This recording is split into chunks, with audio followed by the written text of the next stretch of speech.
Em volta da moça. Já então os dois gêmeos cursavam a faculdade de Direito em São Paulo, outro a escola de Medicina no Rio. Não tardaria muito que saíssem formados e prontos, um para defender o direito e o torto da gente, outro para ajudá-la a viver e a morrer. Todos os contrastes estão no homem. Contraste por defender o direito e o torto, né? E outro contraste de viver e morrer. Não era tanta a política que os fizesse esquecer Flora, nem tanta Flora que os fizesse esquecer a política. Também não eram tais as duas que prejudicassem estudos e recreios.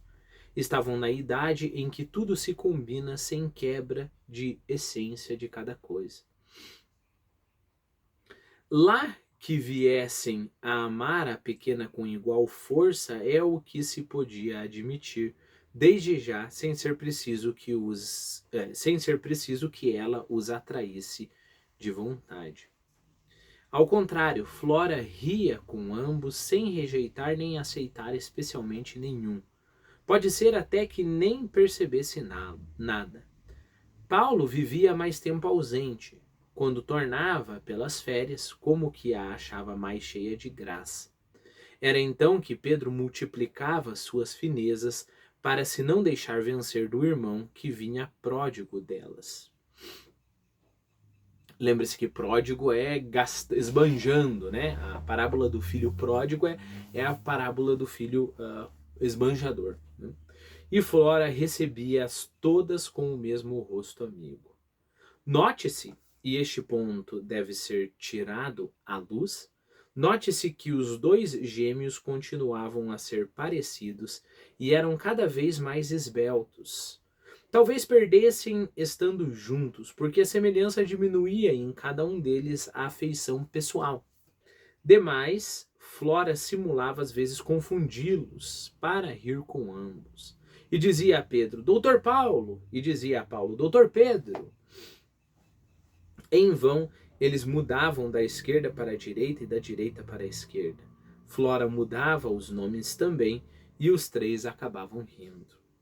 A familiaridade desculpava a ação e crescia com ela. Ou seja, a familiaridade crescia com a brincadeira, né? Paulo gostava mais de conversa que de piano. Flora conversava.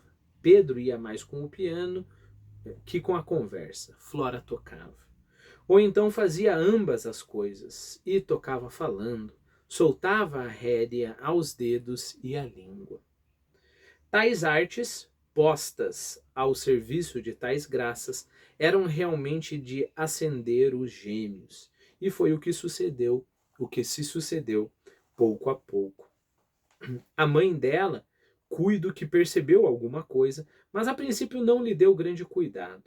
Também ela foi menina e moça, também se dividiu a si, sem se dar nada a ninguém. Pode ser até que, a seu parecer, fosse um exercício necessário aos olhos do espírito e da cara. A questão é que estes, ou seja, os olhos, se não corrompessem, nem se deixassem ir atrás de cantigas, como diz o povo, que assim exprime os feitiços de Orfeu. Ao contrário, Flora é que fazia de Orfeu. Ela é que era a cantiga. Oportunamente escolheria um deles, pensava a mãe.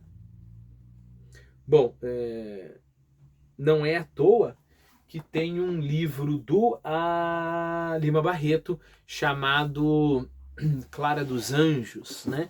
Que fala sobre um sedutor qualquer. E qual que é o típico sedutor? O típico sedutor é como o do Clara dos Anjos, que toca o seu violão, visita a moça e vai seduzindo essa moça, né? Então esse que é o Orfeu aqui, né?